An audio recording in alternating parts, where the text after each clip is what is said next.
businesses, we have that problem. And it is caused by these people who don't want to move or change the way they are doing things. They want to operate on trust. Even if you tell him, why are you giving somebody 70 million to go and bring Kasori and then, or to transport to Kenya, then he brings you money later. When we have not made any document, when we have not given him any receipt invoice or what, somebody finds it hard that a friend will think I'm not trusting him. And we are handling very many cases. 70 million goes, somebody say, what shows you gave me business? So you find yourself who is doing that business, you are a threat to your soul. You are an insecurity to your business. And you know when it collapses, your family and the community, you know how they will suffer. So financial fraud is a serious problem. Then we have supply chain disruptions, where you find there are brokers, and they want to move business according to what they want. They have no money, but they are going between people. They want to determine all factors of the business.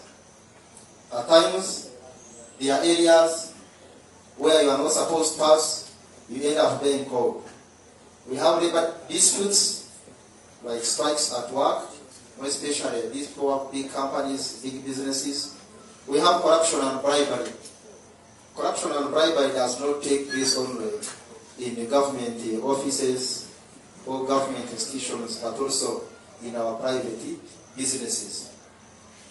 So despite all these challenges that the government, that Uganda identified in the Third National Development Plan, government has done what it takes to make sure most of them are handled.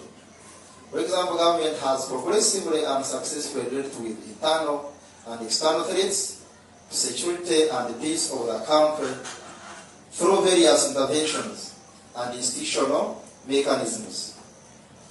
Government has done what it can to equip UPDF, also to improve on our intelligence systems and policing, and new approaches for adequate and timely preparations, detection, prevention, and effective management of these complexities have been put in place. And that one will take us to these strategies that me and you, we can put in our minds to make sure we avoid any insecurity that can come when we are not expecting it, to that our business can continue moving on the way. So we have to make sure that we create their different business groups. It could be produce, there could be these people fisheries, the people factories. As any group need to create as an officer, we'll be coordinating them with security. So that in the case of any problem, at least the security can intervene. We encourage at least you leaders in various businesses to participate in our community sensitizations. Because it shouldn't be the work of security only. When you sensitize the community with us, people do the right things and they will develop and earn. And when he's having money in the pocket, he will also become your customer and your business will be affected positively. So don't leave it for security only. We have to attend police security meetings. While there, we don't talk about theft of cattle and others. We are also concerned with development.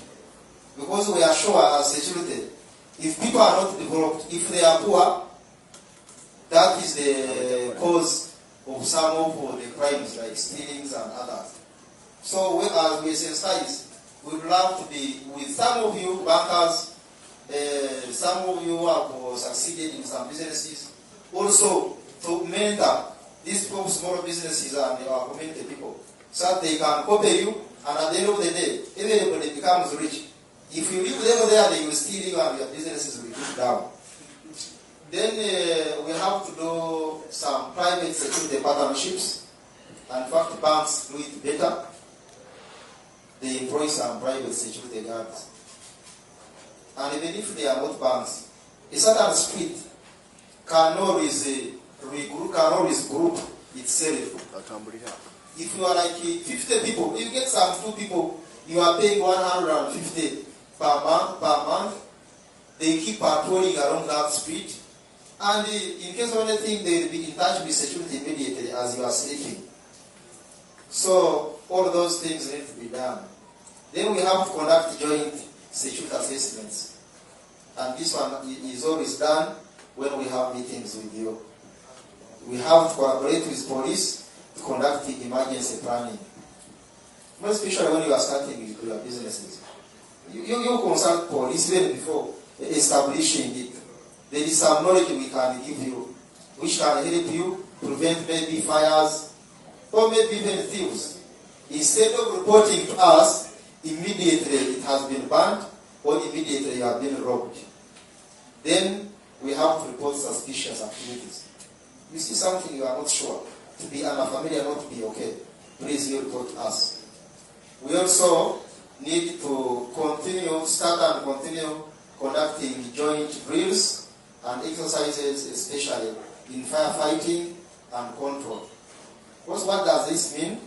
As if you have your business over like 3 million and above, it does no harm to have some small fire extinguisher there.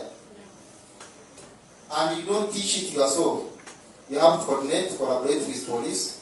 Then we do these drills together, so that in case of any problem, you can help yourself before police reaches.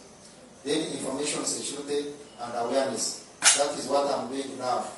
And in case you get something, when you are there, try to disseminate the same information. Some people are not here. Installation of security lights in streets and buildings. Where some robberies take place because some businesses have ignored some of the things. Like now, Busia here, even if power is there, most of the streets are in darkness. At least if maybe municipality has not yet done it, if you have a building, as you put some security lights, it will also help us scare people. Let us install some CCTV cameras. These days they are not expensive. In fact, it should be a basic necessity.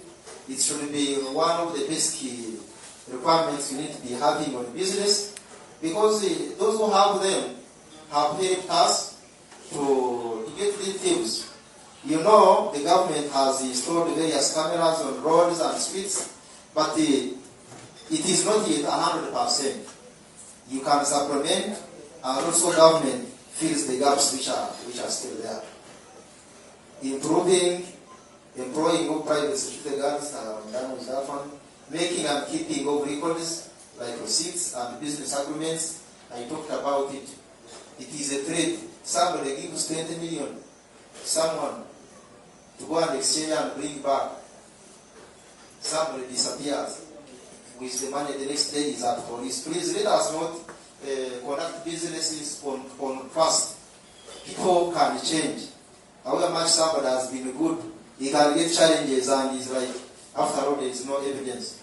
And you move with the money and you come to the DPC or to another police officer.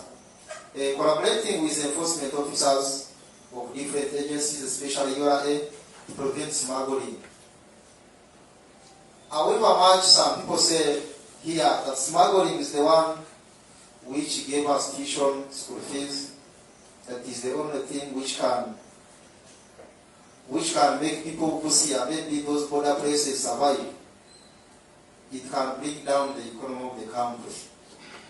It can bring down the economy of the country, and it can also bring down people with other small businesses who are not smuggling, because they fail to get market as the smugglers are lowering the prices, and somebody will sell and go somewhere else. Avoid moving with bulk cash. Avoid moving with bulk cash, because it has always been stolen. For example, yesterday it happened. People were having some around 13 million in a lorry from work, and it was stolen. So it's better bank and then you move that. That one takes me to the conclusion. And I can say that working in a secure environment cannot just happen from nowhere. It must be as a result of a combination of different players like government, business community, security agencies working together, embracing of new technologies and using them like CCTV cameras, sharing timely information, plus having positive attitude towards creating a secure business environment